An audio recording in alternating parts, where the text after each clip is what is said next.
サタンしろ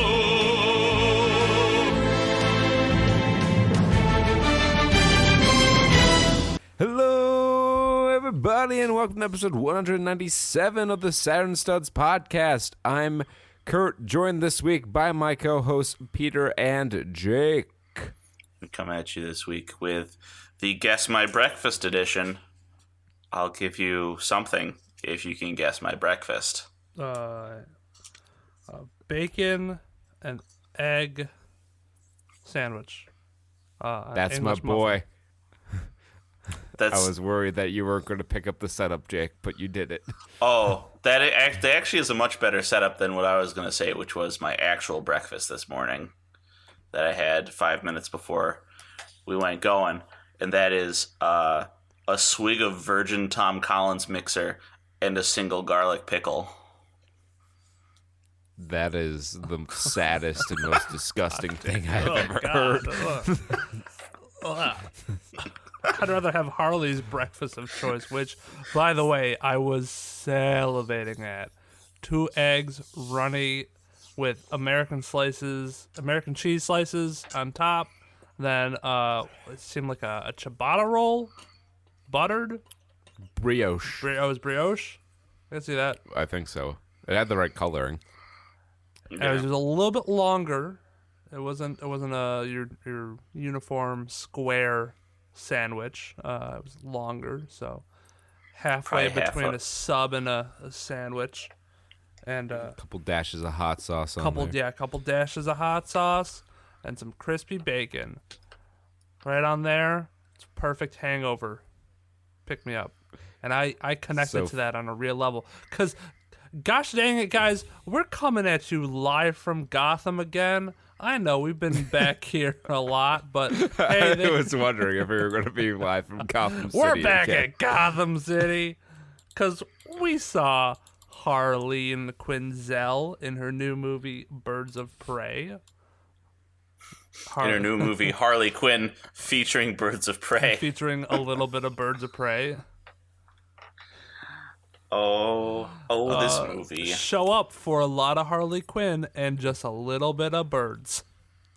They just stuck him in at the end there. They didn't need to be there. Should have been called just like Harley Quinn gets over the fucking Joker. We adapt. This has got to be the fastest live action adaptation of an animated work in the history of ever. Honestly, and I'm really glad we ended up watching like the DC Harley Quinn show because I would have. You know how many people are out there who was like, "Wow, this is so original! Oh my god!" Then there's a much better show on a streaming service. It's really good. A month of the streaming service costs you less than half of the ticket that I bought to this. Just cancel it after you binge watch the show because it's so much better, dude. So much better writing. A better Harley. I like that Harley better, but. They kill Harley. They kill Howie Manziel. Howie Manziel. Manzella. Mandela effect? Manzukis. Howie Manzukis. Oh my god! As Pete recovers from that picturing stroke. Howie Mandel with Jason Mantzoukas' hair. I think the Tom Violin Urgence mixer is getting to me, guys. So yeah, we watched this movie and we did not like it. We've decided Peter owes us both $10. Yes. Even though it was low-key my idea I don't know. to see this movie. Honestly, I think the theater, the production company owes us $10. That shouldn't have been greenlit. Yeah. No, I do owe you guys $10 because no one shits on the engineers. They shit on the QA guy who okays the thing. How did they let this through? How did we let this idea through of going to see this movie? Because we thought it would be better. We thought they even had a chance. Originally, I was going to see Doolittle with Diane today. That was our plan. But we changed it to this, and after all is said and done, I wish we had seen Doolittle. I don't know. Both choices sound like a tough time. But Doolittle would have been at least if you put your mindset comically bad. Yeah, if you put your mindset in like the eyes of like a kid, And you're like, yeah, dragon farting on you after having constipation is funny. Yeah, I just have to, what was it, be a fucking, what was in that review? Bear of culture, keeper of culture. Yeah. All right. Once again, you are listening to the Saturn Studs podcast, available on all major podcasting platforms like Spotify, Apple, and Google Podcasts. If you enjoyed the show, please leave us a good review because it helps out quite a bit. And we have some trailers to watch, or we've watched the trailers already. We're not going to do it live, but we have some things to say about some of these trailers. Listen to us in 2-minute intervals while we sit in silence and watch a trailer with a couple. You say that like we haven't done that before. We're turning over a new leaf, damn it. This is a professional operation. Trey Watch is now 40 minutes long. Yep. We have and under this leaf is Minions 2. Oh. Rise of Gru 2. Do 2. Boo boo. Rise of Gru. I can't. Rise of the Silver Surfer. I shouldn't be surprised that they're making this movie. I'm just too much. Minions are. My question is, why use the Minions branding? This is a Despicable Me prequel, is it not? Yeah. It is. And it features heavily Gru. Like, it's his prequel story. It's his origin story. Because that's what people were pounding the table for. I want a Gru origin story, damn it. And pictures of Spider-Man. J. Jonah Jameson is despicable. Yeah, this is a weird movie. I don't know who asked for it. I don't know who wanted it, but dang, whoever did. Hey, you guys want to hear something that makes you feel really old? No. Yeah. Minions released 5 years ago. Hey, that sucks. When did Despicable Me come out? I think like 2010. Damn. It's despicably genius. Ha ha ha ha. Robotnik is back. Why can't Robotnik versus Gru. Why can't some movies just be like one shots and just like? I was right. 2010. They Jake, made three we Despicable all know the answer to Me's, that one. and now they've spun off Minions, and now they're making another Minion spinoff. But it's not a sequel; it's a prequel to Despicable Me that they're calling Minions 2: The Rise of Gru. I don't know. Like, is this genius or is it just really dumb? Because like, you make a movie and you just like throw a bunch of stuff at the wall, and whatever like middle-aged women love. You make another movie about it. So I'm wondering when these are going to have like a villain. Because like you could totally have a spin-off movie of like this villain organization in Minions Rise of Gru. Like what if they like something so much that movies just spawn movies out of each other? It's like a Russian nesting egg doll. Like it just keeps spinning off and off and off like a fucking tornado. It just reaches critical mass and explodes. To answer your earlier question, Jake, I believe it's a crime punishable by death in Saudi Arabia to use the words minions and genius in the same sentence. No, I think there's a new term for this. We'll call it genius with a hard G. Genius. It's genius, but it sounds so stupid that I never want to deal with it. Oh, jeez. And there's, like, Pet Rock and... Oh, yeah, he's like, oh, look at me, I'm so quirky. I sold the gem for a Pet Rock, thus instigating the plot. Aren't I cool? Because if he didn't sell it for a Pet Rock, the movie would be over. Can we just do that, then? There'd be no... Well, Jake's being facetious because there's still a plot without that happening. Like, they're still trying to get the stone back. Right. He's just got to hold on to it or some stuff. Like, this is what happened. This is like a choose-your-own-adventure book where, like, you make the first choice and you just immediately die. Yeah. Like, flip to page 96, and it's like, oh, that's it. That's what happened when I watched Bandersnatch. I picked, like, cornflakes, and I just died. And I was like, oh, okay. Whoops. Didn't see that coming. Shit. Because I keep on coming back to Bandersnatch. Like, man, I want more choose-your-own-adventure movies. Something interactive.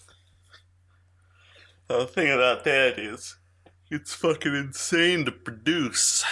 Yeah. Well, it is, yeah, because it's like I remember when those guys, I forget their names, but they were really popular on YouTube doing the choose your own adventure stuff, and they made like 4 of them over like a 6 or 7 year period. yeah. Maybe one day we'll develop the technology to make it easier. Somehow. Develop the technology. Well, you just have to film a lot of shit. That's There's a ton of, and they're like, why is it worth it if they don't even use this part of it? Yeah, and each video is going to now get a fraction of the views that a regular video would. Yeah. It's anti-algorithm. Yeah. All right. What else you got from me? From executive producer Chris Rock. Yeah, that I was. That's the most intriguing sentence I've heard all day. I'll reveal it to you the same way it was revealed to me. Don't worry, he's starring in it too. So yeah, of course. Chris Rock is a cop in a serious cop thriller drama about a cop serial killer. With Samuel L. Jackson. Yep, he and Samuel L. Jackson team up and they go into the sewers. And Samuel L. Jackson says, "Motherfucker." Do they find Ninja Turtles? No, they find Saw, because this was the trailer for Spiral from the book of Saw. Chris Rock is producing a Saw movie. I think I heard about this actually a long time ago. Maybe on this show. But fucking yeah, when you say it out loud and now that there's a fucking trailer for it and it's real, you know, it just seems so much less believable. And it's just like it's all like the tension is built up by like them just finding spirals of like just I don't know what they're really perfectly stamped spirals because it's like Saw's cheeks. Yeah. Oh yeah. Oh, is that what he had on his cheeks? That's what I thought. It was like a little target, wasn't it? Let me see. Oh, maybe. The puppet got like more and more. No, yeah, you're right. It does have spirals on his cheeks. It looks like a target at some points. Because it has to be like I could just guess it because that's what a stupid person would insinuate. They're like, oh, it's like the Saw spirals. But like that's such a deep cut, sort of. Not right. Well, that's the idea, right? It's like a spin-off or something. Yeah, I think it's like a spin-off, but is it like a copycat killer? I don't know. This trailer didn't really give us a whole lot, and I don't know if they're gonna like play on the whole torture and game aspect of it, or if they're just gonna do a lot of the killy parts. Probably just the guys, torture porn. it's Saw lore if you Because actually read it. Even in the later Saw movies, they like abandoned the whole principle of the killer, right? It's like, how much do you value? There are people who are the people put in the situation were people who, like, you know, wronged him in some way. Yeah, and I think the way they got around that was like they said that because I think one of the arguments for why some of the older Saw movies were bad was because people were put in predicaments where there was no way they were going to survive. And the whole point of the game was for them to survive and do like whatever you can to survive, which was like cutting off your arm. But then whoever was copycatting Jigsaw wasn't doing a good job at that. And they were like saying, oh, it's just a copycat, so it's not like authentic Jigsaw. He would have made the better machines that would have, or better traps to get that survival aspect out a little bit more. But and now we just have somebody. The only Saw thing that happens in this trailer is I think Sam Jackson gets his arm handcuffed to a pipe and they give him a saw. They give him a little wood saw. That's the other black guy, Chris Rock. Oh, but Sam Jackson might be in the room too. I'm not 100% sure. Oh. Okay. But yeah, at the end it ends, the end of the trailer ends with Chris Rock chained to a pipe, picking up a hacksaw. I think it's a hacksaw. Yeah. Let's say I remember that part because I'm like, oh, okay. So they're like, we're going basement bin saw I hunting love now. my fucking like the implication he's going to cut off his hand when it'd be easier to just cut the chain. Well, that Yeah. was funny you say that. They referenced that in Saw 1, where the hacksaw was too dull to cut the metal, so he had to cut his hand instead. I don't think you can cut through bone if you can't cut through metal. They don't want to take it too serious. I'm pretty sure one's significantly harder to cut through than the other. But yes. Because I know ceramics are a lot harder to cut through with a hacksaw than metal. Yeah. But no, it's maybe he was going right through Give him the a joint. slow saw. Ooh, that's an awful one. Have someone cut something off with a slow saw. It's a bad time. Like a sawzall that's the battery's like partially No, drained. like the ceramic cutting saw, where it just uses its own weight to lean down, and it takes about an hour to cut through an inch wide block. Right. You remember those from microscopy? Yeah. Yeah, that would suck. Speaking of sucking, the French suck. But they made a movie about the French resistance starring Jesse Eisenberg of all And if you're people. French listening to this, Really? understand. We mean it. We don't like you. We mean it. We mean it in Your the la- least flattering term possible. Your language Really is want to weird. drive home the fact. You retreat. However, you women are hot and pastries are good. So, get a pass. Tell me about this movie with motherfucking Jesse Eisenberg. Well, motherfucking Jesse Eisenberg and Ed Harris, who is still in movies, are. I think Ed Harris is an American general, and this is like the part, like briefly before the Normandy breakout campaign. Jesse Eisenberg is a French resistance person who drinks alcohol and fire breathes into a Nazi's face, and then meets up with other French resistance people, and I guess he's really good at making passports and shit, so that's his job in the resistance, and it's just the story of all these resistance fighters in occupied France, and then I guess the Americans show up at the end and liberate them. Always coming in the end. Okay. And The liberating. synopsis is before he becomes a world-famous mime. Oh, I guess this is based on a person. Before he becomes a world-famous mime, aspiring Jewish actor Marcel Mangel joins the French resistance to save thousands of orphan children from the Nazis. It's got orphans. Oh, it's got orphans. It's got Nazis. It's got. The worst thing about orphans is orphans don't have any parents. My question is, when do the four-eyed aliens come down and enslave the Earth? That's when you walk into the wrong theater and see A Quiet Place 2. Oh, okay. My data here says 2006 when that game came out on the PlayStation. Resistance: The Fall of Man. Oh, I forgot about that. Yeah, They made a sequel to that. they made 3 of them Oh, jeez. and some spin-offs. That was one of the killer apps for what they were trying to market as a killer app for the PS3 in the early days. It was all right. It wasn't as good as some of the later PlayStation exclusives, but It's also a board game. yes, I have that board game actually. The Resistance. The Resistance. Les Resistants.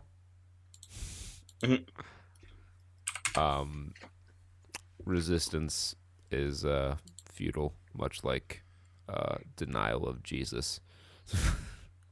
Exactly. One must always believe in Jesus. And it comes with the best line ever. And as a bowler, I'm so disappointed that I never got to use this. I mean, you can still use it. What was it? It was I'm gonna I want hold to you. hold you like a bowling I'm gonna ball. hold you like a bowling ball. Ow! God, he's gonna put his fingers in her. Oh.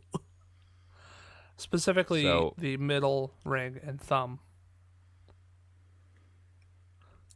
Right. I see. This is The Jesus rolls, we mentioned this briefly yesterday, or not yesterday, last week, but there's a full trailer for it. It's got John Turturro and John Hamm, amongst others, and it definitely looks like a Coen-inspired movie. I don't think either of the Coen brothers are actually writing. I think one of them is like a producer or something. It looks fun. It looks like a fun movie. That'd be Yeah, decently I'm funny. sure it'll be fun. It's like I guess I don't remember Big Lebowski. I don't remember him ever going to jail. Is that something that happened to him in the Big Lebowski? Well, they mentioned that he was like a sex offender, Oh Jesus! but Holding too many women like not bowling talking. balls. Something like that. I thought the implication was he was a pedophile, but I'm not sure. I think that was along the right lines. He doesn't go to jail in the Big Lebowski, and he's on screen in the Big Lebowski for like all of 10 minutes, if that. So If that, yeah, he like not exactly the character you would have most thought of for a spin-off 20 years later, but apparently someone felt differently than I I would have did. taken an origin story for Donnie. Like, come on. Yeah, I want to see him back in the war. But no, this trailer has like a lot of plot. There's like a lot of shit going on in Yeah, this. there's Yeah, a lot of they- stuff. They set up a lot of stuff, but I'm not sure how any of it really connects. I know he gets out of prison. They steal John Hamm's car. John Hamm shoots his friend in the ass. They meet Susan Sarandon, and they have a threesome with some other girl who may or may not be important. She's important enough to get her name dropped in the opening crawl of people. They meet up with Pete Davidson. He does a thing. Doesn't really add anything to it, and then it seems like they're working like with the police or something like that almost. I feel like Susan Sarandon is a detective. Possibly. I only know her as Janet from Rocky Horror Picture Show. Yeah. She's on a TV show or something like that. Some cop show. So yeah, I don't really know a whole lot about the plot. Let me see if I can find a brief plot on IMDb. Why does it have a? It has a. Well, here's the 2019. plot in the fucking description of the trailer here. The spin-off of The Big Lebowski centered on the notable bowler Jesus Quintana. The Jesus rolls on hours after being released from prison. Jesus Quintana pairs up with fellow misfits Petey and Marie and embark on a freewheeling joyride of petty crime and romance. So it's like a slice of life movie. Yeah, Petey and Marie are the people who he had a threesome with. Right. And then Susan Sarandon, don't know who she is. Don't know who Jack is. Pete Davidson.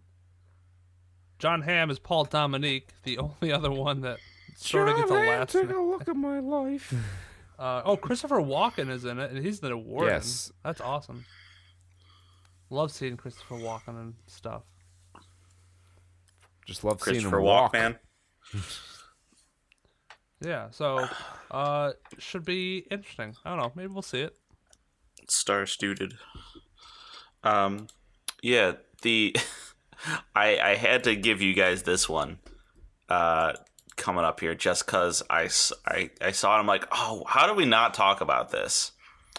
But Yeah. Pokemon Mewtwo Strikes Back Evolution. You don't even have to listen. Just watch. Yeah. Put the trailer visually on the background as I discuss this. I don't know. This okay, so this animation worked for the Pokemon 110%. Really Yes. like it. And then you see Ash with his buck ass teeth. Every time I see a Trying to be fucking like- person in this movie, I cringe. I go to about 30 seconds in when the Dragonite like swoops everyone off their Yeah. feet. That's not great. So I think this is trying to. So this is what this movie is. Pokemon Mewtwo Strikes Back Evolution is the first and possibly second movies wrapped in one, and given the new 3D anime treatment, the movie 3D anime treatment, as So I have far. showed you guys in Lupin the Third, the First, who are probably, I want to say, the leaders in this at the moment Yeah. with Not a this sort huge of fan of style. No, this is all from the Mewtwo Yeah, Strikes this Back. is just Mewtwo Strikes Back. They Okay. just remade Mewtwo Strikes Back, Yeah. and they It looks like a shot-for-shot remake of it, which I'm like Yes. okay with. Like, yeah, that's fine. I guess they needed to do this.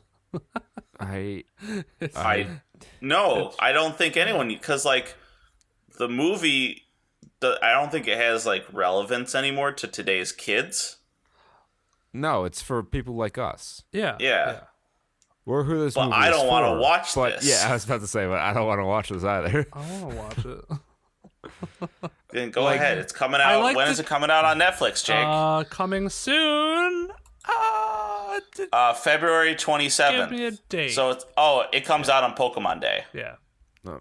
Okay, yeah, like we're not gonna watch this for the show because we already reviewed Mewtwo Strikes Back. Let's do it again.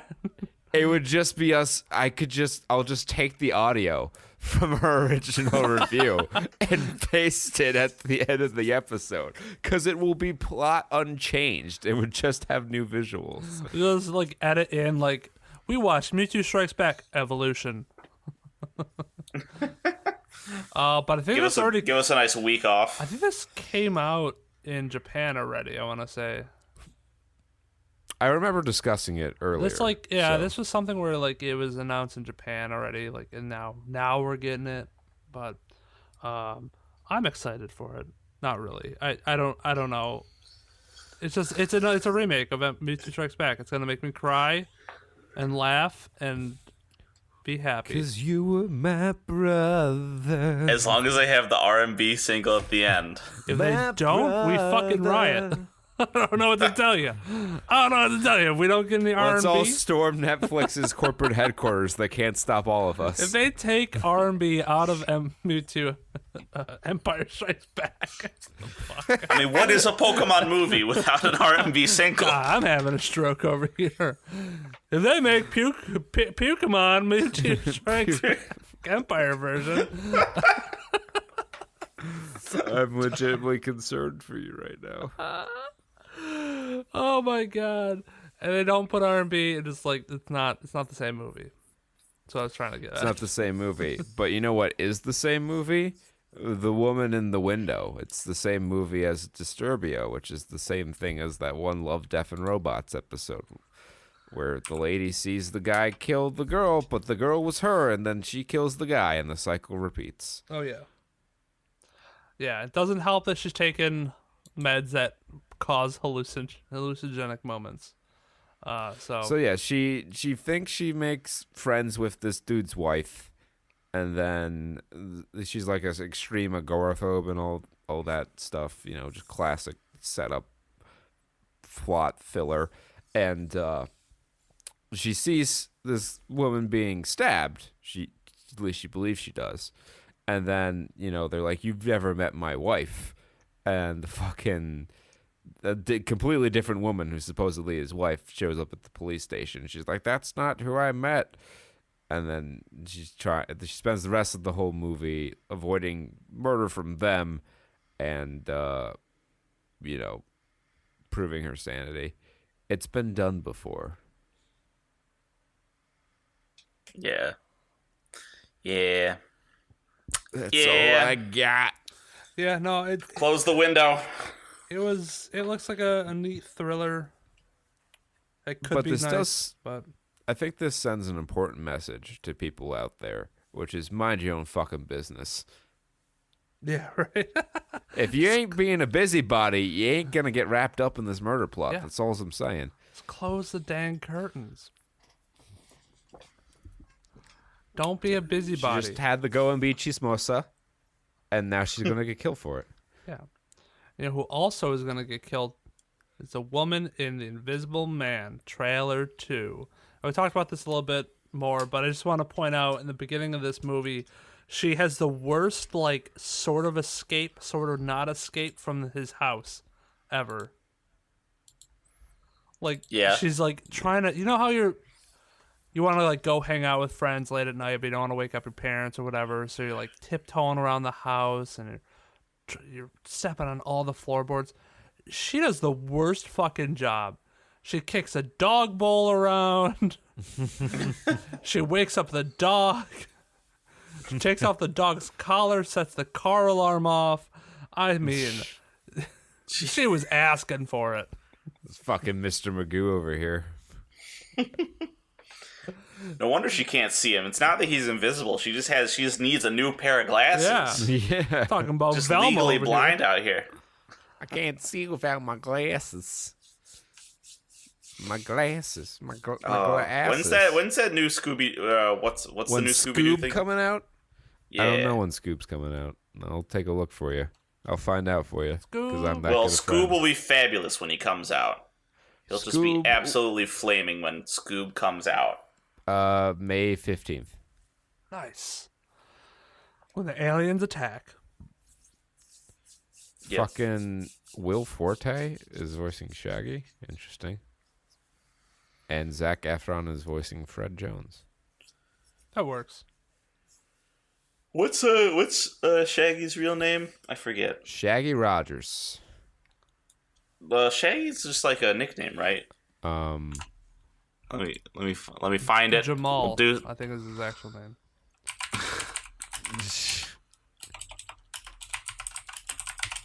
And if you say I'm wrong, you're racist. Norville. His real name is Norville. Norville. I knew it was something weird Norville? like that. Norville Rogers. More like Orville Redenbacher. Cook up some popcorn, my guy. Pop, pop, pop. I don't know why I said that last one so suggestively. Here we are. Pop, pop, pop. That's popcorn for you. That's the sound that popcorn makes. It's Pop, also the sound that my pop, microphone pop. makes whenever I speak. Yeah. When you get really heated about anime, your game just blah. We just gotta, you're, I think, all right, kids, it might be time for a new microphone yeah, I was finally. about to say, it might be time for the upgrade. All right. Anyways. Well, I don't know. That's all I got for trailers. Yeah, that's about all I have as well. It's a pretty thick tray here. It was a good tray. We've watched it. It didn't spill. Now we're gonna follow up with the follow-up, and I needed to rhyme, so let's just say the word pill. And Yep. here we are with the domestic weekend numbers for The domestic situation. January 1st, 31st through February 2nd. Oh my God! Talk about low numbers. Yeah, it's Wow. been a bleak box office. So, like, when I heard that Birds of Prey set a record for, like, best opening of a DC movie, I was like, yeah, no shit. Look what else is in theaters right now. Yeah. So, still in number one. Like, 3 weeks at number one. Better than I thought this would ever do. Bad Boys for Life with $17.6 million gross, down 48% from last week. Still in over 3,700 theaters. It's made $300 million worldwide. Pretty good. In second place, that's not a bad cut. In second place, 1917, just a hair under $9.5 million, in more theaters, interestingly enough. And it's 6 weeks. It's been out for 6 weeks. Jesus. 256 million worldwide. So, Bad Boys for Life, and half the time has made more money. Oh, I think it went up in theaters due to the award show. Didn't it win an award or something like that, or get nominated for an award? I mean, it's up for a couple Oscars, but like, what 50 theaters didn't have it in it? It was already in 3,937 theaters. Maybe it's like the 50 home theaters that get the cut because they're so rich. Yeah. Doolittle in third. That's made 132 mil That's worldwide. surprising. still under its production budget and worldwide gross here in its third week. Gretel and Hansel. That is a huge fucking budget, though. Oh my god! Yeah, because they made everything in CG. $175 million. They thought it was going to be a hit, Jake. Hey, It had Robert Downey Jr. on it. When has he ever steered us wrong? Iron Man 3. Dude shits money. Gretel and Hansel, because you can't have Hansel before the Gretel anymore in this new fucking world order. Yeah, what the hell? I think they're just like, Hansel and Gretel. We need to shake it up. We need to just literally just shake it up. I have a boggle cube here. Let's shake it up. Yeah, actually, And they just took the fridge magnet, the poetry magnets, and they shook them up. It's like, oh, Gretel and Hansel. That's it, you're guys. so right. That bothers me so much now. I can appreciate the desire to do it in alphabetical order. Like, That's fair. I can tip my hat to that, but Hansel and Gretel, it's just been the name for so long. Yeah, I heard this movie was not good.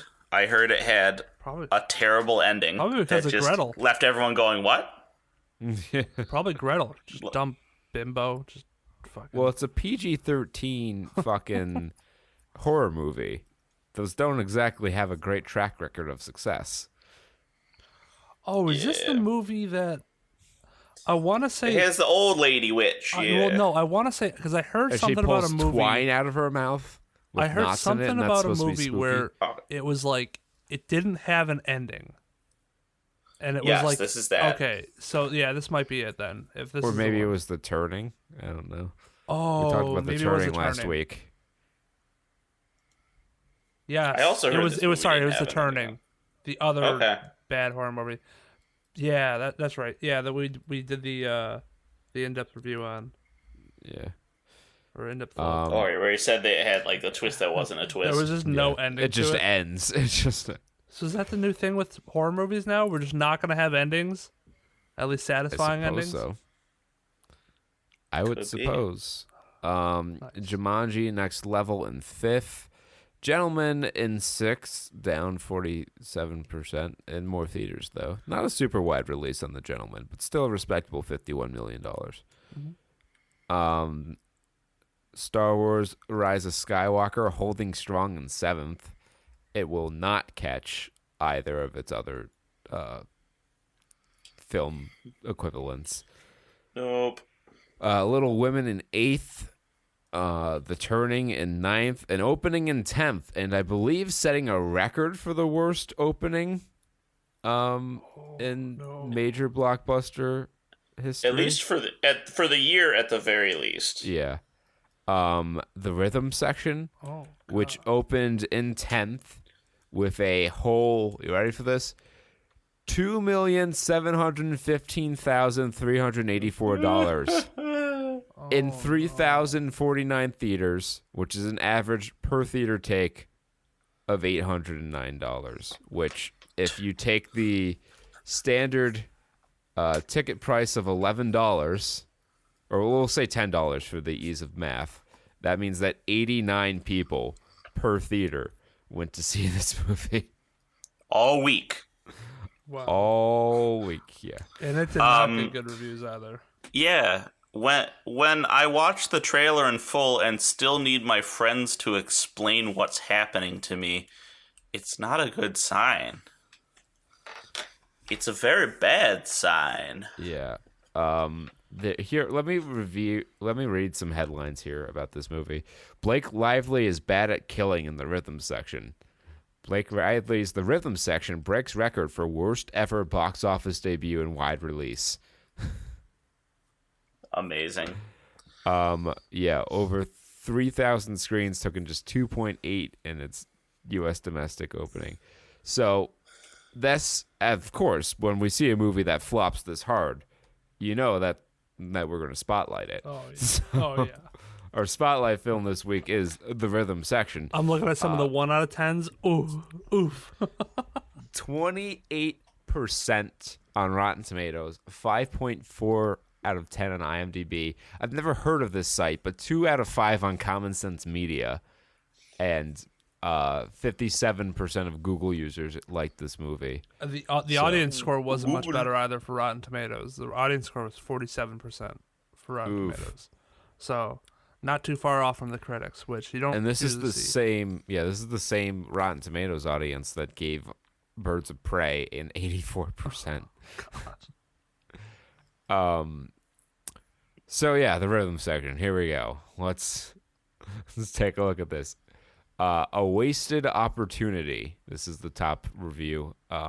Blake Lively and Jude Law did a good job with their acting, but there is nothing redeeming about this dull franchise wannabe. The only thing I learned from this mess is never to watch a film directed by Reed again, because honestly, she has no eye for it. The camera shakes so much I wanted to throw up within 10 minutes. By 20 minutes in, I had a horrendous headache. You want to make an action film? ? You don't have to have shaky handheld shots. You want to create tension? ? You don't have to do it with pathetically lit scenes, even in daylight sequences. You can't see the expressions of the actors and are squinting to see what is what. Honestly, an hour in, I'd had enough, and the story, whilst okay, didn't bring anything new to the genre and certainly wasn't fresh enough to hold my attention.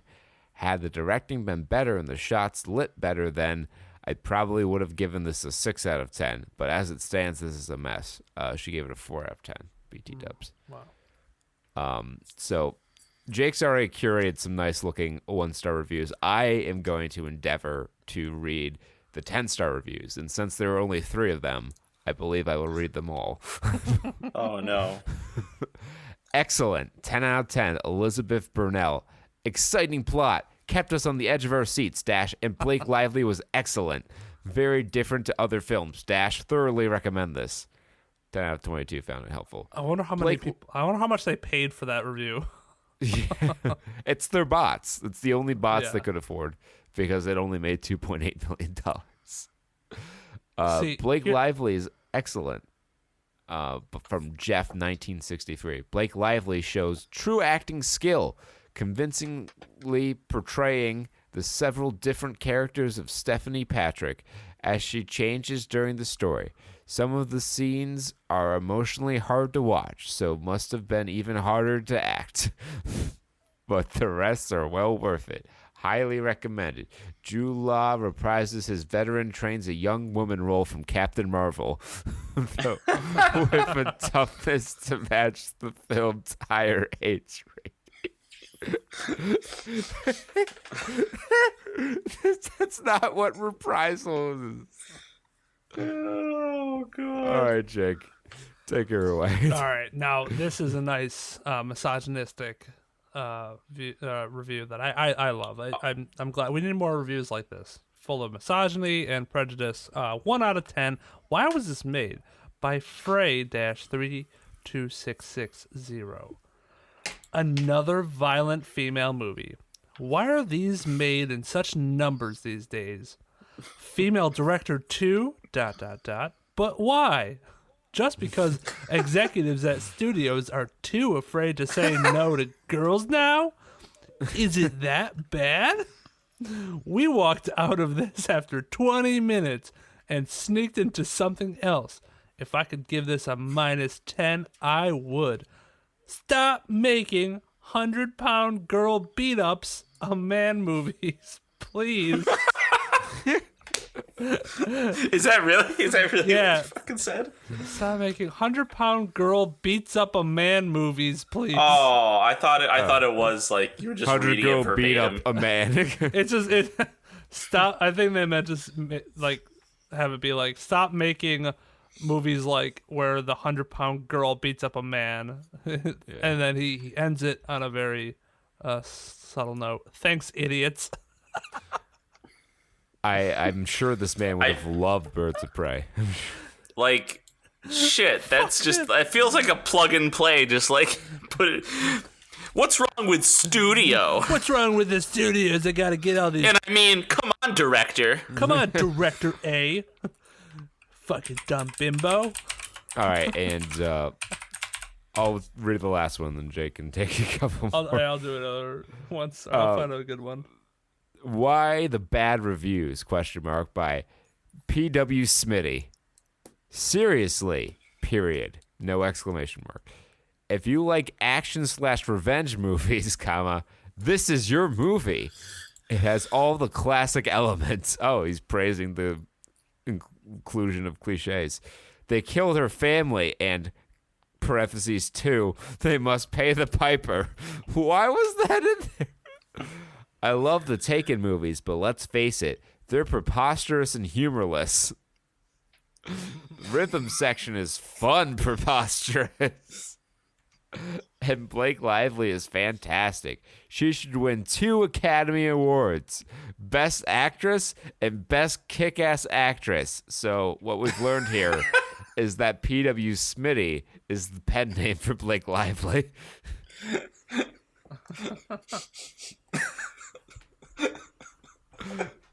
Oh, this is the greatest review I've ever read.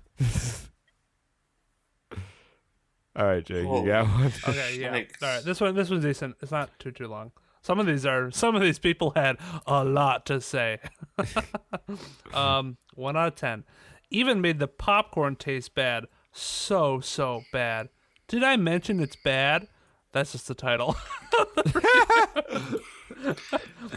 By Jason the Terrible. My man. Jason. My man. All right. Could not make it to the end. Lively is not box office material because she's because she's a so actress. Nothing great since Sisterhood of the Traveling Pants, which was very endearing. A Simple Favor and The Shallows were great stories executed well, but people did not go, all right, talk about the actual movie. She's probably the only name actress desperate enough for such a part, willing to score another one for affirmative action, diversity, and victimhood. But she drew the short straw with this debacle. Most do not see heroin and other dalliances? Dalliances. Okay. All right. Stumping me. Dalliances as inevitable choices after personal tragedy. I am biased. Atomic Blonde is the gold standard now. It is the great spy revenge film where a stunning Charlize Theron did her own stunts. She had long unedited fight scenes, plus the story was brilliant and the ending superb. This one shows up the clunker actress as wrong for the part and not willing to go the great distance in preparation. She does not have the physicality, presence, or skills necessary, so it is over-edited.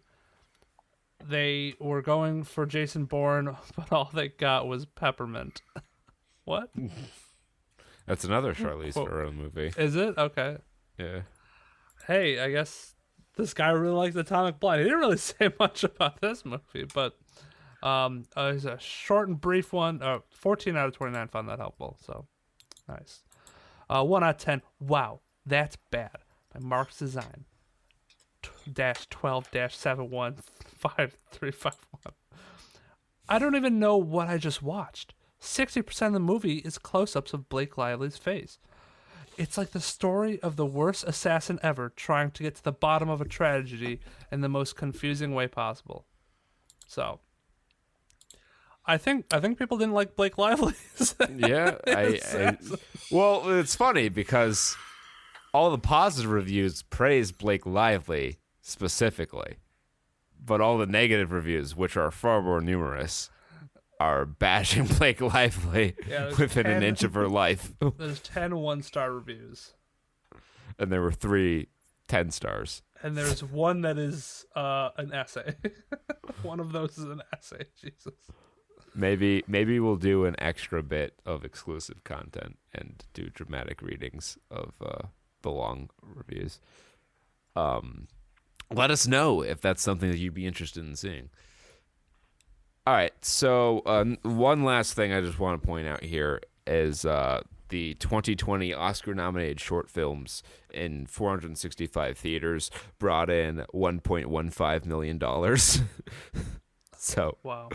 like half the rhythm sections gross in, let's see, like a eighth of the theaters. Less than an eighth.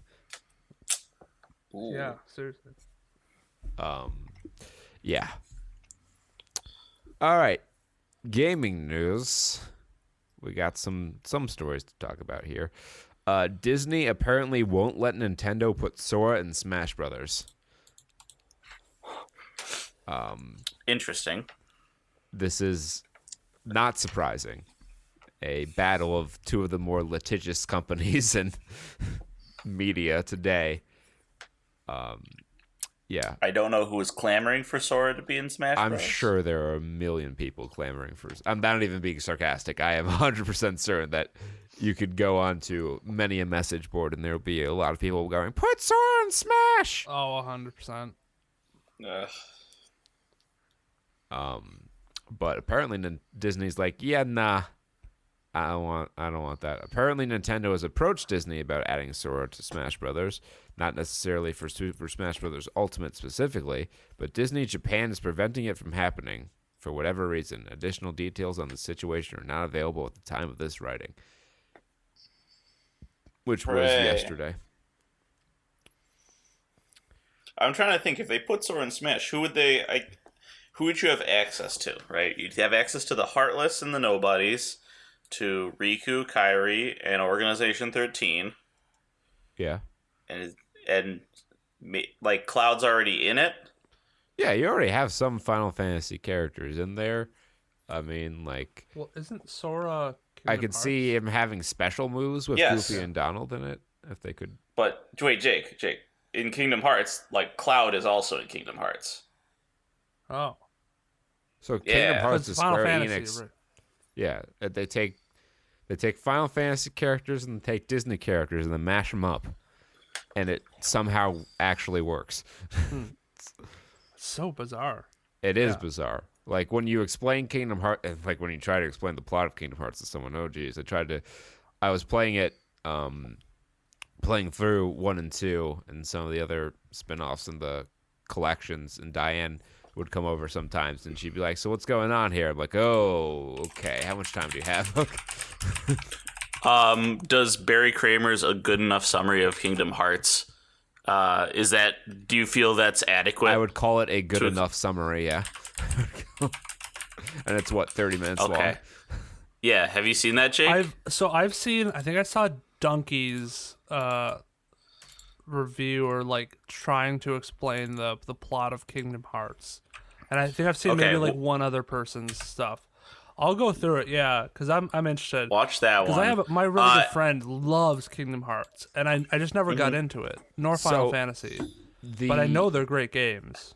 Yes, and Jake, I think you should know that in Donkey's video, I'm sure you read the comments, that there were only about 2 jokes in that whole video. I know. That's why I did check afterwards. I was like, all right, how many people are going to be flaming at Donkey for like shitting all over this? And they're like, a lot of them were like, well, he's not wrong. Like, and I could see where some of the plot gets super convoluted, and it's just like all the side games here's also the main have to problem. factor into the plot, and they get really fucking weird. Here's the main problem with Kingdom Hearts' plot, is that even from like the very beginning, they decided they were going to release games on many different platforms, but they're not side games, as like the plots of those games are integral to the main story of the series. Yeah, so like it goes like PlayStation 1, whatever. It goes PlayStation 2, and then Game Boy Advance. Yeah, you get a Game Boy Advance 2. game. So if you finish Kingdom Hearts and you go to play Kingdom Hearts 2, you have no idea who the fuck Organization 13 are and why they're important. To get that, you have to play Chain of Memories on the Game Boy Advance. Yeah, like I can only imagine if like Halo went Halo 1, 2, and then took a break for about 5 or 6 years, and then had a bunch of shit come out for the Sega Game Gear. And then you had to play those to understand that there was now a Mickey Mouse is in the universe. Well, Like, actually, funny you should mention that because Halo 5 had a similar issue where if you didn't read like the surrounding books, you would have had a hard time understanding the plot of Halo 5. Yeah, no, I totally understand. Like that makes sense. It's when they deviate from one platform, and then they bring in like sort of outside source material. Yeah. It confuses the audience. And the really frustrating thing about Kingdom Hearts is it's like 9. Well, I guess recoded. Chain of Memories recoded eliminates the need for the Game Boy Advance, but it's still you have a games on the PlayStation 2, PSP. Archaic. Yeah. Arcane, I think would be the better word. Yeah. PlayStation 2, PSP, DS, or the 3DS. Yeah, DS and 3DS. And then PS3/Xbox One. Like you're telling your audience, hey, you better get. And I mean, back in those days, how big was like YouTube gameplay? I mean, now it's fine, I guess, because people like playing the older games. But back then, you're like, I have to get these consoles and these games to continue the storyline. Yeah. And the thing is, like, unless you were like really into what was going on, you had no idea these games fucking existed. Yeah, that too. We don't have the information traffic that we do now. We didn't have it back then. This is an interesting headline. The Outer Worlds Switch version has apparently been delayed due to the coronavirus. There's a lot of weird things that it affects. Yeah. Yes. Nintendo Switch fans anxiously... I got an email from our company because we have some things in China about the coronavirus. The Outer Worlds to make...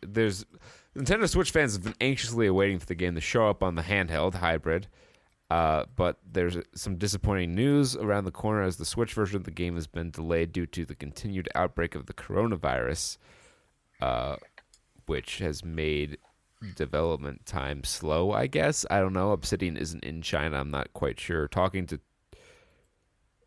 Taking to Twitter, Private Davidson, the publisher behind The Outer Worlds, announced the delay, naming the coronavirus as a specific cause of the setback. I guess the porters are based in China. Gotcha. Gotcha. I figured it out, guys. EA subtly has raised the prices on many games. Older games on Steam. So the Mass Effect collection has been raised $7 to $29 versus $22. Dragon Age Origins Ultimate Edition has been raised from $20 to $24, $24.99. Mirror's Edge has been bumped up to $18 from $9 or $10. The only game that doesn't seem affected by this price change is Star Wars Jedi Falling Order. Now, I will say that I would happily, if I didn't already own them, I would happily pay $30 and $25 for the Mass Effect Collection and Dragon Age Origins Ultimate Edition. That being said, what the fuck are you doing raising prices on games decades old? Yeah, that seems a little odd. They're like, these games are much better. I mean, they are much better than what they've been putting out recently. Yeah. But well, maybe they've seen like an increase in sales. The article said that they like had an increase in revenue of like 1.59 billion. I guess partially related to these price increases. Well, I'm wondering how their breakdown works. If they saw that, a certain percentage of their sales was coming for games that were like, more than 5 to 6 years older, and then they're I'm like, just hey, happy. Think we could sneak in a couple extra bucks? They won't notice. I'm happy that they finally put together like DLC bundles for Mass Effects 2 and 3. because they were still charging full price for those DLCs like years later, and it's like, no, I'm not going to spend all that money. Yeah, DLC should depreciate just like a game will. And Dolphinally. They made like a $30 bundle with all of it. Next Epic Game Store 3 games include a big RPG, and that's Kingdom Come Deliverance. This has been a low-key big game recently that we haven't talked like anything about. Kingdom Come Deliverance is a relatively massive action RPG developed by Warhouse Studios, published by Deep Silver in 2018, set during the war in Bohemia in 1403.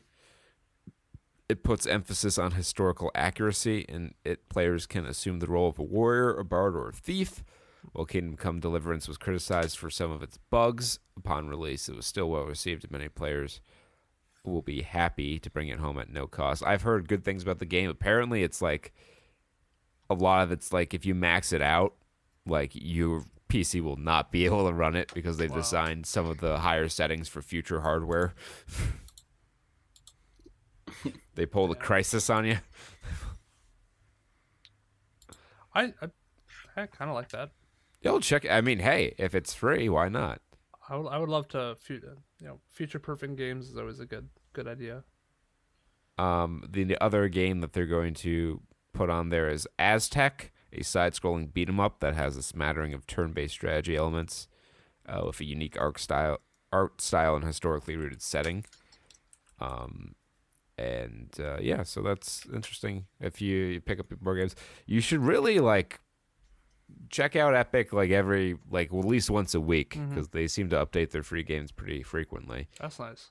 And I have quite the library on Epic, and I've bought maybe 3 games. The rest have all been 3Vs. Have you ever looked at Temtem? I feel like we haven't talked about that. I wanted to talk about it a little but bit. I always threw it in at the end. Yeah, I always see it on week. on PC Gamer and stuff like that. Like, it just keeps on getting more and more news come out about it. The news come out. Does Temtem is good game? So is Temtem? It looks like a monster collecting game in the same vein as Pokemon. Yeah. Yeah.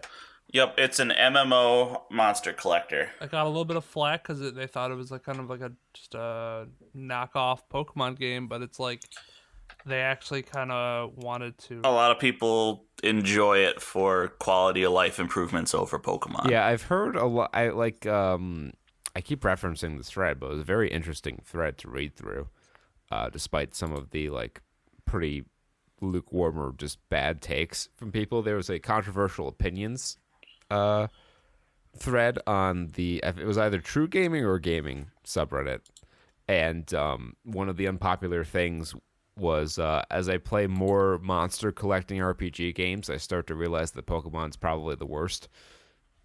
So there are people who explore this genre fully, and I can see where we've talked about some of our frustrations with Nintendo when it comes to some of the design elements of Pokemon games. So I can see improvements to be made. The problem with unseating Pokemon is that you have these iconic designs that are just so ingrained in people. It's hard to turn away from that. So WB Montreal is the producers of Arkham Origins, the worst Arkham game, are making another Batman game, expanding the gameplay element explored in Arkham Knight by allowing players to play as characters other than Batman, also allow players to group and co-op with playable Bat family members, supposedly. So that's interesting. And rumors about a next-gen Superman game are leaking, but it's not from Rocksteady. The wait for a new Superman game could be over shortly, with so much speculation swirling around that Rocksteady would take on this project. It has been confirmed that they are in fact, or suggested rather, that they are not in fact doing it. There's a nugget of information concerning a future Superman game in a leak to the new Batman game. If the leak is to be believed, WB Montreal may also be working on the next game featuring the Man of Steel. The new information will give credence to Rocksteady's repeated claims that it is not developing the next Superman title. That's said to be an ongoing issue since the last standalone Superman game, 2006's Superman Returns. Oh my wow. God. There's a noticeable pattern. Well, the Superman video games don't have a great history. Yeah, and I feel like more or less their Superman games are more like the story-driven ones, like the DC Universe type stuff. What was that one game with with like Brainiac and shit like that? Lex Luthor had a lot of really good cinematics in it. Oh, DC Universe Online? Was it online? No, it wasn't that one. I'm pretty sure that's what it was. Maybe it was. Yeah, maybe it was like. Because I was about to say, like, the only good game I can think of featuring Superman would be DC Universe Online, which is an MMO. But like the story campaign for levels 1 through 30 is pretty good jaunt there. But you don't like get to play as Superman. He's just a character. Oh, Injustice. I'm sorry. Oh, Injustice. That was the other one. That's a fighting game. It's different. Superman's in it, but I don't know how often you play as him. Well, it's a fighting game, so it's not like you roll around flying and solving crimes. Yeah. You hit combos and shit. Like, so what's a problem with Superman games? Like, why aren't they more popular? Is it because, like, I feel like the fact that you can't die, really, or, like, it would be dumb if you would die, the earliest Superman game I can think of would be, I think they made a Superman Doomsday video game, and it was, like, the same sort of thing, like Spider-Man and Venom and Maximum Carnage. It's side-scrolling beat 'em up. I'm thinking about old Superman games. I think there was one for the Vectrex, or like one of those really old like the Atari Superman Atari, like Superman 3 for the Atari. Right. Yeah, and you had to fly around stopping lasers from destroying cities. It was like sort of like a top-down missile command. Right. Kind of deal. Yeah. And then you had to beat him up. And then the infamously poor Superman 64 came out.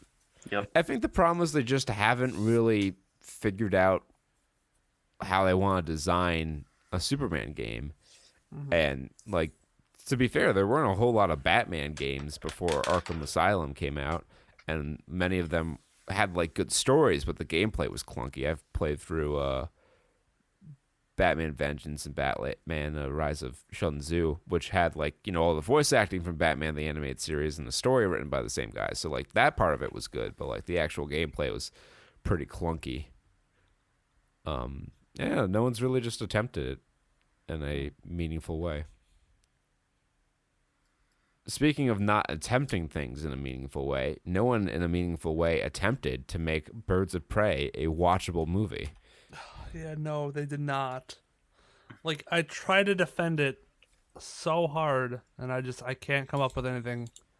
I didn't try and defend it. I guess my positive would be there is a better movie in here somewhere. Yeah, I'll get the positives out of the way. The movie's only 109 minutes long. Doesn't quite feel That's all that, I got. But some of the things I liked. I liked Huntress. I think she was kind of neat. Really interesting. I thought I liked her because she was like kind of that like quirky, awkward type of humor. Like she obviously hasn't been around a lot of people like that for a while because she went right to assassin school. I think in relation to the other characters, she has a little bit more. Her character is more explicitly written. Yeah.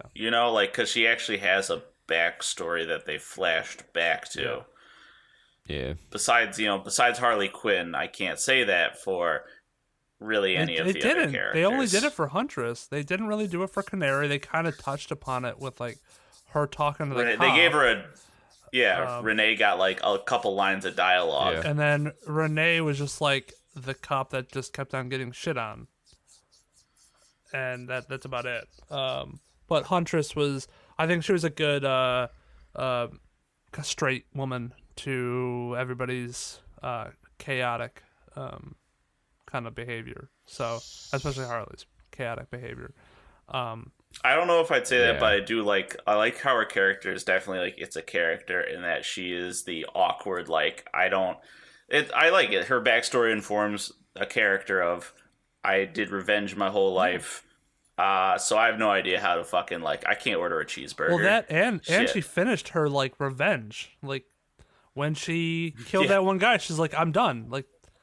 I'm gonna leave now, and they're like, no, you have to help us, and they somehow roped her Glad in, you but- said that one guy because the character that was supposed to be was not that character.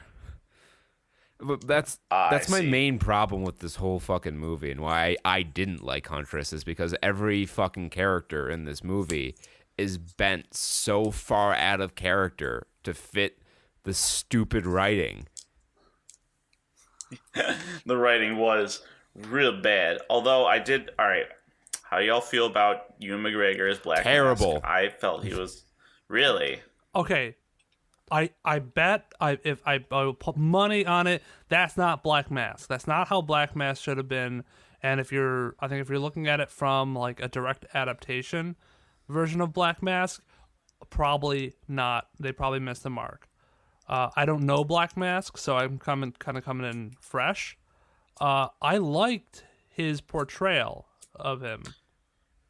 Right.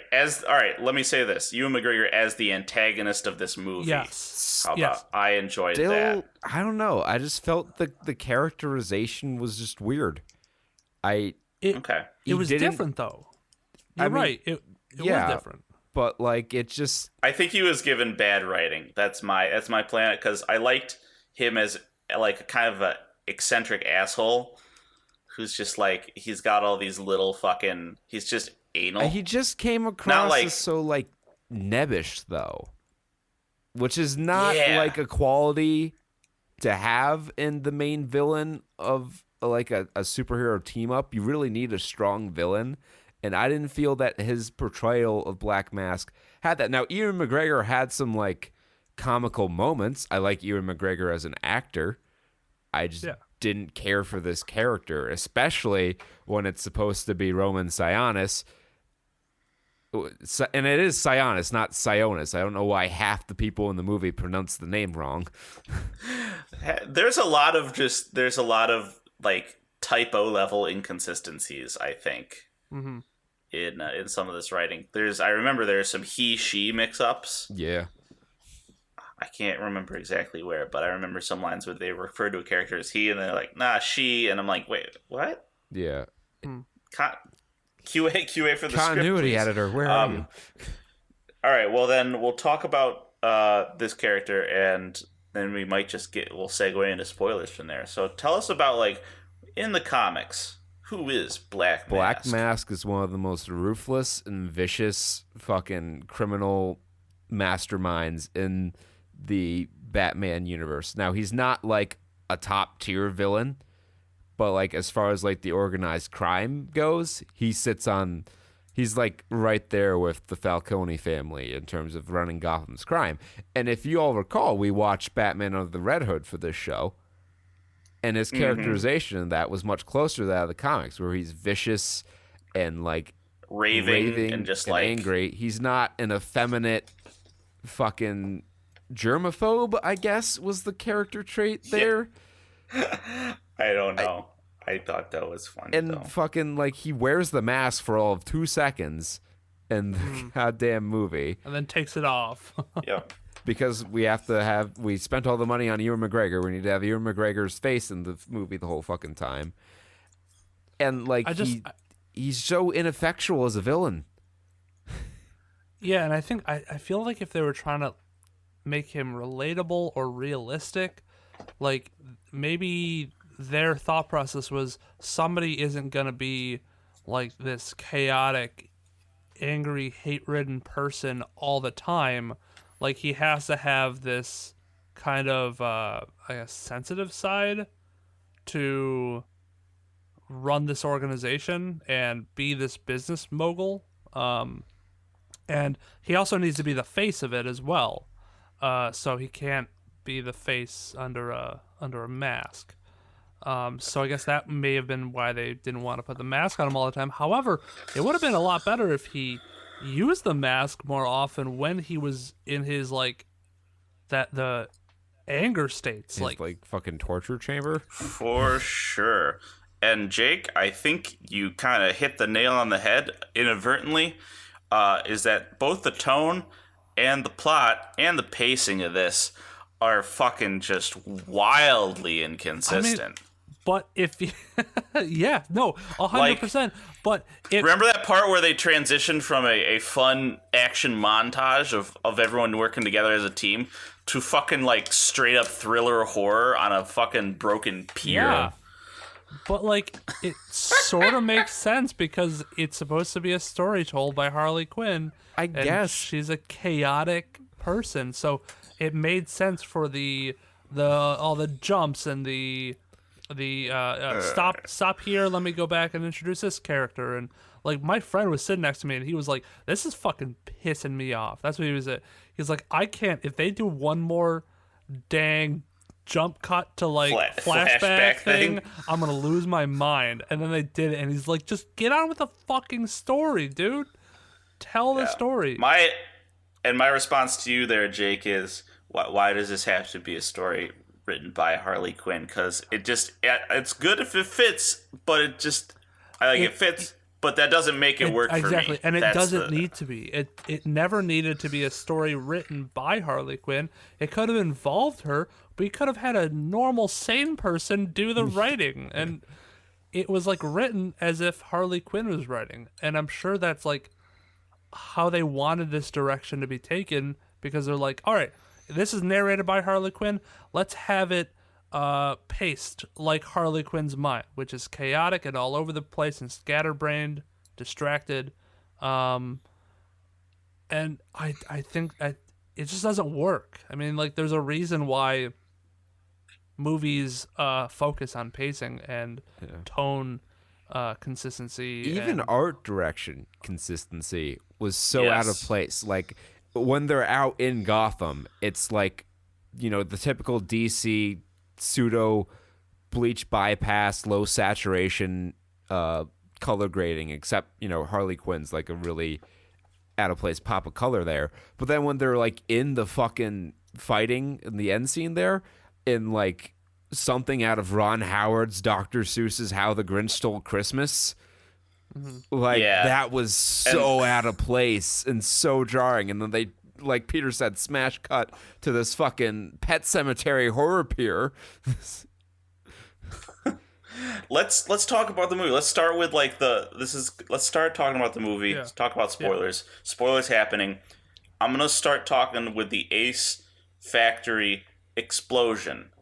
Now, this hurt me in my soul on many levels. One was that I think Warner Brothers or whoever made this movie, I'm gonna say Warner Brothers, but they treat matte paintings in this movie they use CGI and we could just use that like a matte painting and it does not hit the same. Yeah, it does not hit the same. So Harley being broken up with the Joker after a cartoon introduction sequence, which I like that because the animation department has to be fucking cohesive on it. The movie shines the brightest when it's going at a pace or a thing where the writers can't wrangle it too much because there's other people who need to work. It's I don't go down to maintenance and tell the plumbers to fucking tell them how to do their job because it's just not going to happen. Same thing here, where you don't go into the animation department and tell them, no, we need to move this around, and the director of photography goes, no, we worked 20,000 hours on this. You are not moving scenes around. It is literally impossible. He goes, okay, all right, I'm sorry. And then it's good. But yeah, so Harley, dejected from being broken up with the Joker, drives her truck into the Ace Factory chemical thing. which apparently now whose chemicals are now the exact makeup that Harley Quinn wears. It's not green goo. Yeah.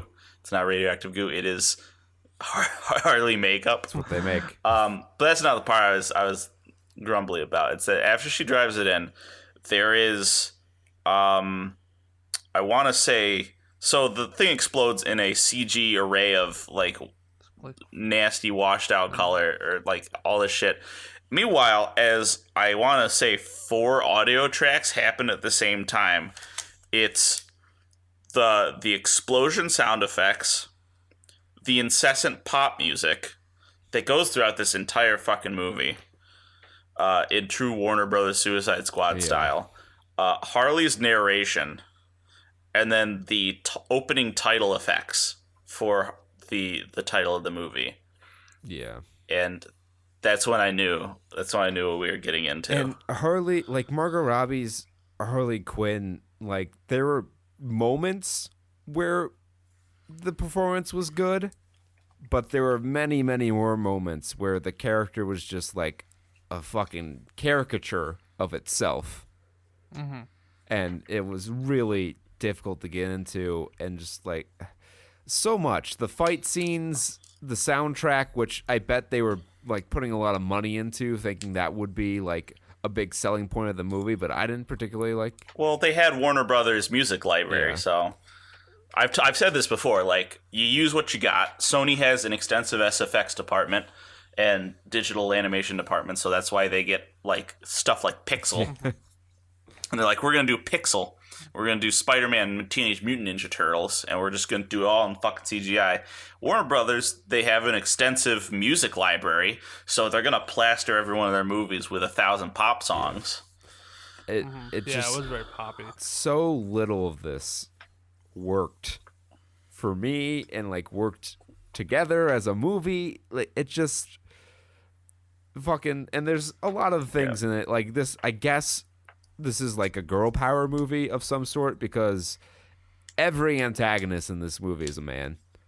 Yeah, even the ones that are supposed to be good, like with Renee Montoya, or whatever her name is, her little like side thing where they kept on saying like, oh, the guys are stealing the credit, her partner steals the credit, her boss steals the credit from her. Yeah, and I'm just like stop. Like, are we supposed to not like these people? I mean, like, if you want to argue that vein, I think the better argument is Joe, the Chinese restaurant owner, Doc, not Joe, where he sells them out for not really much of a reason and then disappears from the movie. It just says, and my friend was like, oh no, I really like him. Like, I don't want him to die. Like, that is gonna be.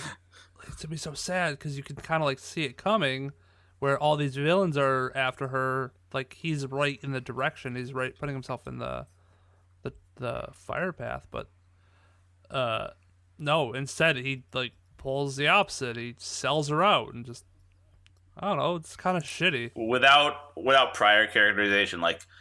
I would have thought that when they introduced his character, like, he would have been like, oh, yeah, she's the best customer. She buys from me every week. And, like, behind his back, he's like, and she's just a fucking lowlife. She also rents an apartment out from him. She's a freeloader. Yeah.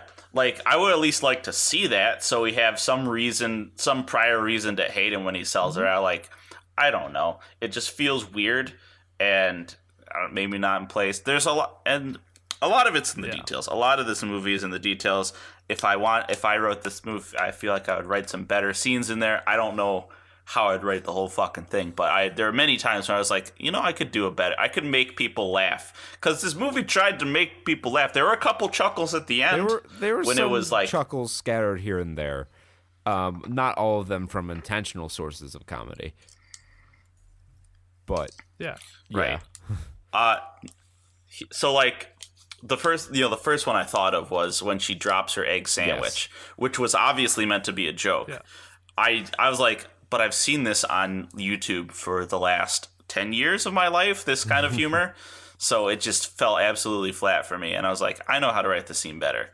if you write it as you play an iconic sad music sort of track that people will remember, they'll remember the song as she's getting thrown out on her ass by the Joker for the last time. Like, great sense of loss, and it makes totally sense in context. You're like, doo, doo, doo, doo, and she's like, she's like on the street, like, awful.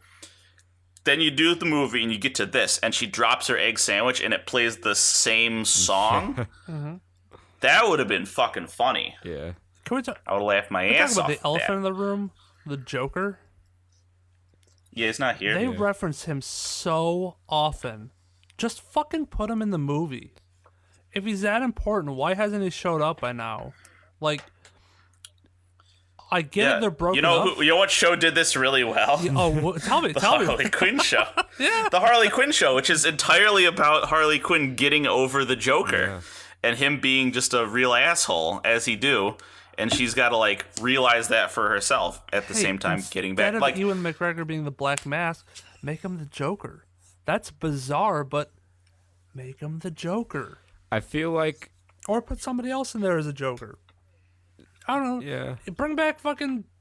Maybe they didn't want guy. it to... Jared Leto. Yeah, that guy. Fucking Jared Leto. No, he's too busy being Morbius now. But fucking the... I don't know why... Like, if you put the Joker in there, I could see maybe that, like, oh, it's too similar to the animated show. This was already so similar I to the animated understand, show. Jake, but they had to disguise their hackery somewhat. By just not showing the Joker. And, like, I guess not having Ivy in there. Oh no. No Ivy and no guys, Joker. I just learned a terribly disturbing fact. So this movie What? was written by Christina Hudson, who has some issue with men, apparently, based on the writing of this movie. Yeah. But she's also gonna write The Flash. oh, no. And this was doing well. Like, it's... You had momentum. Shazam was good. Justice League I liked. Now, guys, I'm going to put I'm going to wake up your worst fears. I'm not going to put them to bed. We're going to straight up fear-mongering here now, Yeah. okay? So the Flash can ostensibly travel Peter, through time. I need to cut you off here. If Yes. you're going to fearmonger, can you at least do it in your best Alex Jones impression? Okay. No, my Alex Jones might bleed over into a Bernie, That's fine. which may just go into another world, but we'll try. The turn the frickin' frogs. Okay. in character.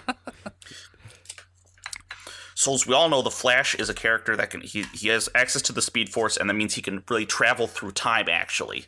So, he might go to the past and he might go to the future. And now if you combine this with this writer's penchant for throwing the plot everywhere, what we're going to get is absolute disaster. Just an absolute disaster for the plot, for the thing. Because I dare every one of you at home, try and reconstruct the timeline of Harley Quinn, the movie. It's impossible. That's why I'm having a difficult time can't. reviewing this movie, to be honest.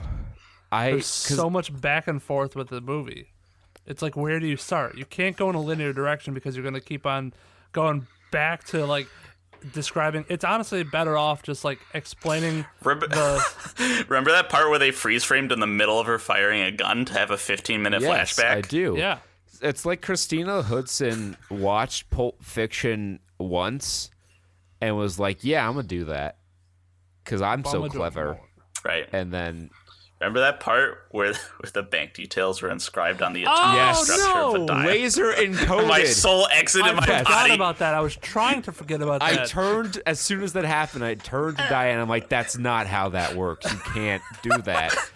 You can't etch it on... Number one, you can't etch it on the atomic structure. Number two, you can't do it... Like, you can't... It's gonna... The laser's gonna etch the outside of the diamond, too. Like... the mean free path goes through the material. It's so broken on so many fucking levels. Like, I'm sure they saw those holographic glass ornaments that you can put in, like I have a picture, and they're like that, but let's put in all science words that make no sense. It doesn't make sense. This is high tech polymer This alloy is level worse than of high-tech fucking polymer science. alloy. Congratulations, Christina Hoodson. You have been outwritten by the Sonic OVA.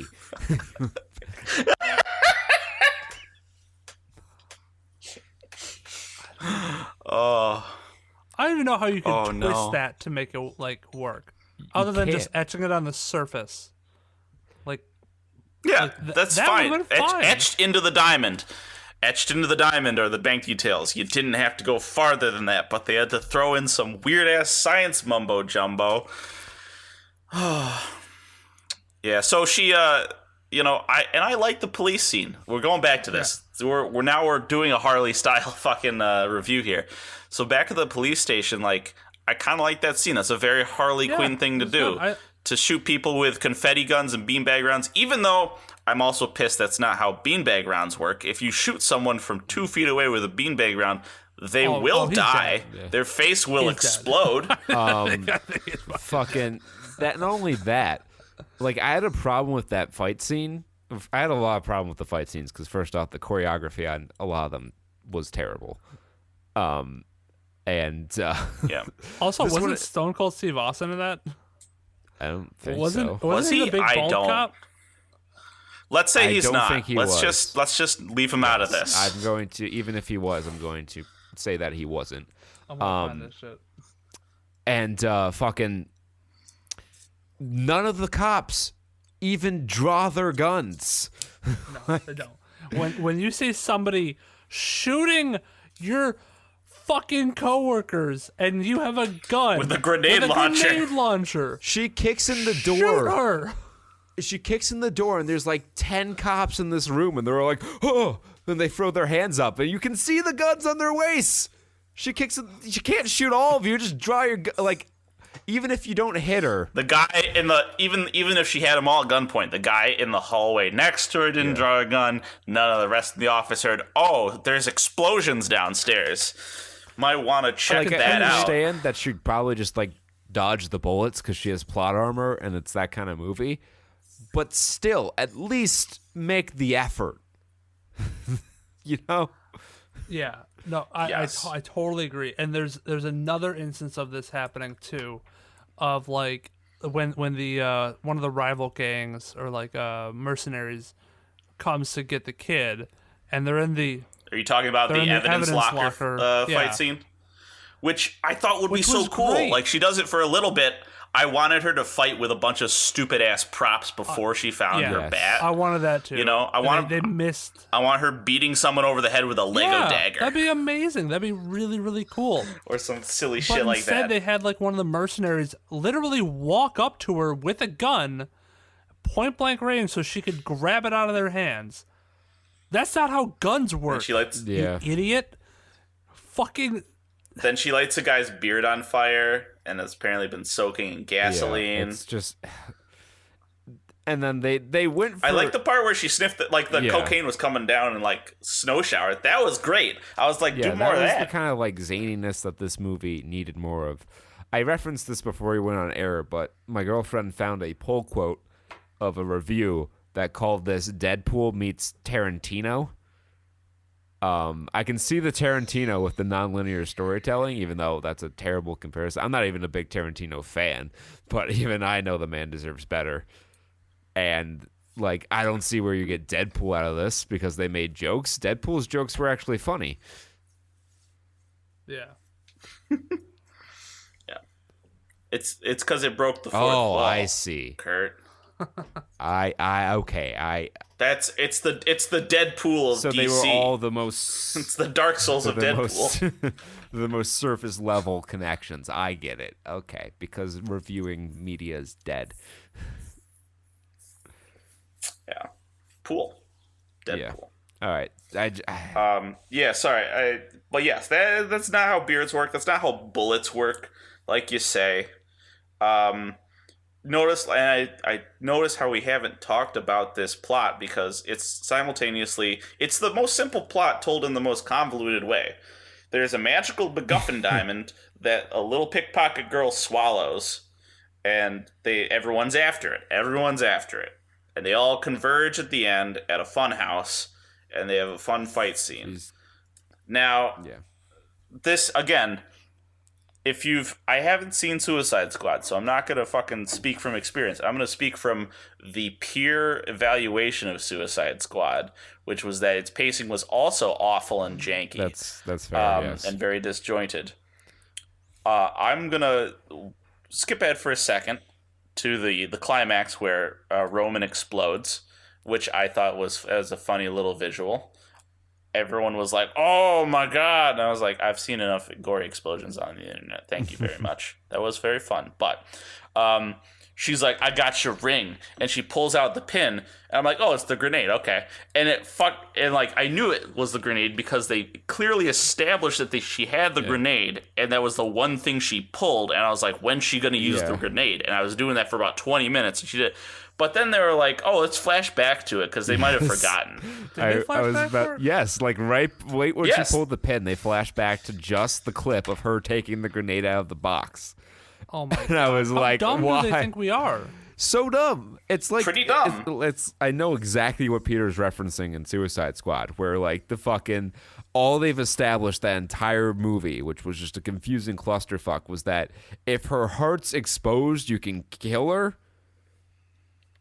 And then when her heart's exposed, they cut to a Enchantress's guy heart, going, specifically. "The heart's out, get her." Yes, this was exactly that moment. Because they thought that was the perfect narrative tool to use at that moment.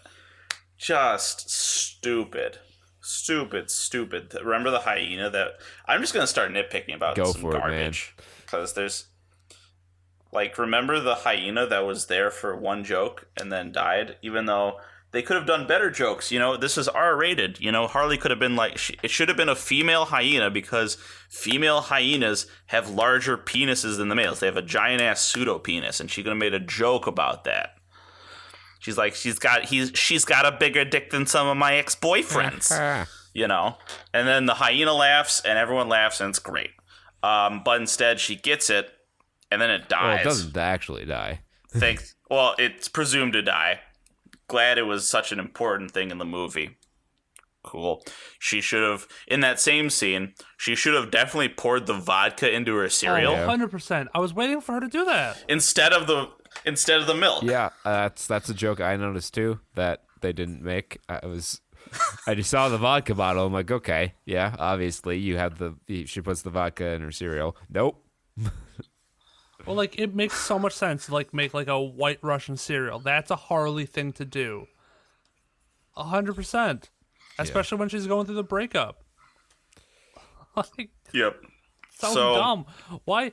There's so many missed opportunities. And another thing where we're on nitpicking here, the fucking scene in Roman's club where, like, they do that fucking... the dress? Not even just the dress. Okay. The dress too. That did not need to be in there. Oh, the interrogation. No. Like yes, when she's yes. There's a lot. Which awful scene in the club? It's in the beginning when she's like drinking and they're showing the party and they're doing all that like vapor trail shit. Like they did in the other Fast guys motion. in 2010. Yeah. I'm like, why is this in here? And why it kept going. It was like 2.5 minutes, this scene. I'm like, why is this still happening? Sure should have been selfies she took with people's phones that she stole. You know, I can write this movie. We can write this movie. We can do it better. And hey, so we've been reviewing this movie for about half an hour, 40 minutes at this point. You know what we haven't mentioned? What's that? Mr. Zaz. Mr. Zaz, which fucking Zaz. As bad as Black Mask was, Zaz was 100,000 times worse. So creepy. Well, that's the point. In like a mild he's supposed way. to be creepy, but they put him in there just to have a name for people to recognize. Be like, I know what that is. Oh, is that supposed to be a special guy? And they made a little reference to his tally marks, but like. That's the one thing I know him for. I don't know Mr. Zatz. I know the name, and I know that he kills people and has tally marks of the people he's killed. And he believes he's delusional, and he believes that the people he kills are zombies, and he is saving them from this life of, undeath. Undeath. So, like, he's not the kind of person who, would be a henchman for someone, much less Or would torture a high-functioning people. henchman like that. It was so wrong. And, like, the fucking undertones of, like, the bromance, or maybe more than a bromance that they had with... As he's massaging Roman's shoulders. You gotta calm him down. That was the one thing that that came up a lot, is like calming him down was like number one priority. But he never really never did. Never has explosive Explodes. anger moment. Like, the closest you could say is the dress scene, which was just, it wasn't like, it was uncomfortable to watch, necessary. but not in the way that they wanted it to be uncomfortable to watch. Right. I'm just like, okay, so when is he gonna like cut her leg, like slash her ankle so she trips and falls on the tables? And I'm like, no, nothing. Okay. That just sort of ends. Yeah. Okay. So he degraded her, and like it was an uncomfortable scene, and like I get it. I get what you're trying to go for, but why? Like why was this necessary to put right here to show that he has explosive anger? Like I It almost really would didn't have even do a preferred good him. job of that. I almost would have preferred him to just be like, "Why the fuck you laughing?" Blow up angrily, and then shoot her in the dome. Yes, and just be shoot like, her. Don't Just fucking fucking do kill her. this weird, like, get up and dance nonsense. Like, Be ruthless, and then catch the canary and just be like, "No, don't go, be here, be chaotic, be Black Mask in the rage-inducing. comics would have just shot the bitch. yeah." Like, Here, all right, guys. Here's another hypothetical scene that would have helped a lot, just amazingly. So, well, I don't know how you would set this up, but here's the scene I'm setting up. Right, Harley is somehow back in the club, and Roman's doing his thing, and maybe she's tied up. It doesn't really matter. She just has to be there, and she's like, so the same scene happens because the girl's laughing, and he does like a "what's so funny" sort of like what's so fucking funny? Why you laughing? And he does that. And he goes and he kills her, and that reminds her of the Joker. It reminds her that it's like, here, you want something to laugh about? I'll give you something to laugh about. And she's like, oh, that's what Mr. J always is it said. bad that Joe Pesci maybe I really in Goodfellas was a better Black Mask than Ewan McGregor was in No, this that'd be a great Yeah. casting opportunity. Put Joe Pesci as Black Mask. Oh my god. Can we rewrite this movie to make Joe Pesci the Black Mask? How the fuck am I Please. funny? I'm Yeah. fucking Sionis. What's his first name? Roman. All right. Roman? I'm Yeah, Roman fucking Roman. Sionis. Am I funny? What kind of funny? What's funny about me? And here's my last scene rewrite. Although I liked Roman exploding, I think Mr. Zash should have exploded. And what happens is she beats up Roman, or like kneecaps him or whatever. So he's lying face down the pier, and then who's the girl's name? Which one? Cassandra Cain. Cassandra Cain. Also, who is Cassandra Cain? She grows up to be Batgirl. She was okay. That's all. She had a Oh. gig before that as the orphan. But she was like, not just a common kid off the street. She had like a lot of combat training and stuff. Okay. Yeah, it was now just to Either have way. her name in there. It was another one of those like, I know what that is sort of deals. It is. Yeah. Anyways, that's when she goes, "Oh no," and you hear the tummy grumbling noises, and I wanted her to take just a fucking Cleveland steamer on Roman Sionis' chest while he's just laid out defeated, and the diamond just plops out of her ass. That would have been the fucking best ending to this movie. Yeah. I mean, it would have Oh been my better God. than what we got. They had been pumping like Ducalax and like prune juice into her, so you could sell like I can only assume that there's been a storm brewing down there. Storm's brewing, and she doesn't shit until like the next fucking day. Yeah, no. When they were joking about how like this kid's stomach is like a fucking tank. Get help! Like that's not normal. Like, fucking. Can just fend off a whole so- bottle of like Dukalax, Yeah, Jesus. colon blow.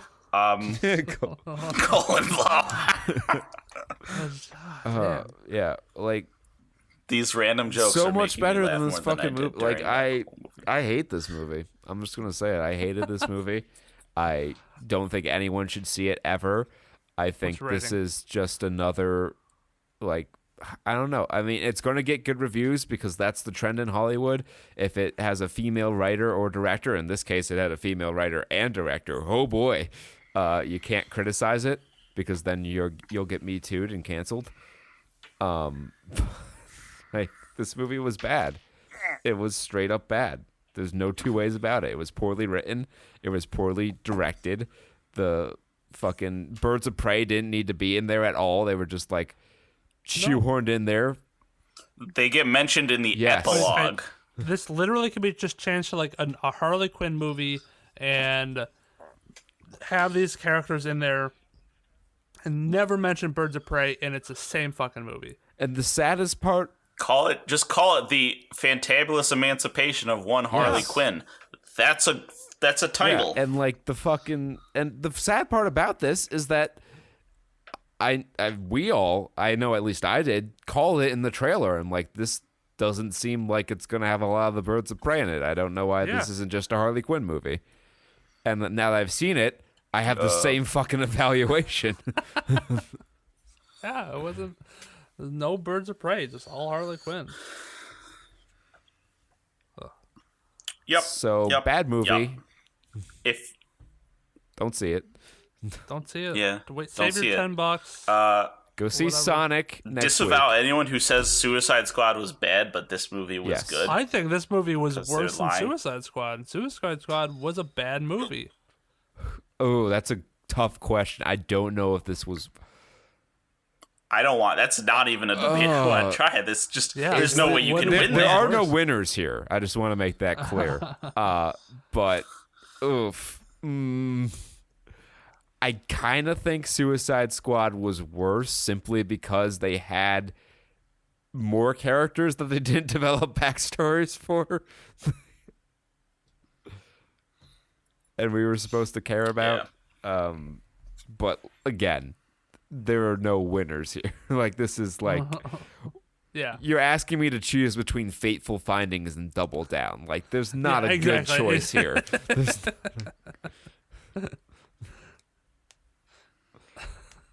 yeah, so that. Which one would you rather fuck? Suicide Squad or Birds of Prey? Can I kill myself? Is that a third option? Oh, yeah. Third option's this option. All right, yeah. Makes me want to commit Suicide It's like Squad. when Peter and I were reviewing a wrestling match that featured two people who chopped really hard.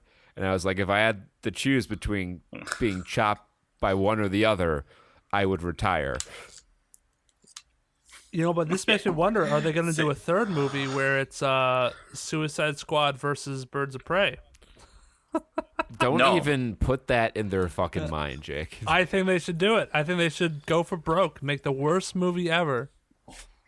No, they're gonna make Harley Quinn and Ivy. They're gonna do the live action Harley Quinn and Ivy Go to White Castle. movie. But who do they So get this to is play another Ivy? question All right. my friend had. Scarlett Is that Johansson, probably. DC is known for so much damn good movies, but they're all animated. Put that shit in the movie theater. Yeah, I don't. Yeah, Put it on the big put them in screen. the movie theater. Number one, or number two, get those people to fucking write the movies. Yeah. Yeah. So much better. Get whoever wrote Harley Quinn, the TV show, to write a Harley Quinn-esque show for this, and either animate it or just do these actors as it. Yeah, Get somebody as Poison Ivy. I don't know. Just fucking do it the good way. Like, it baffles me that something that's so good and so iconic as like the DC animated movie and animated shows, like, can flop so hard every single time when it comes to live action portrayals. Because it's none of the same. They don't get the right people involved. They don't get Bruce Timm or Paul Dini.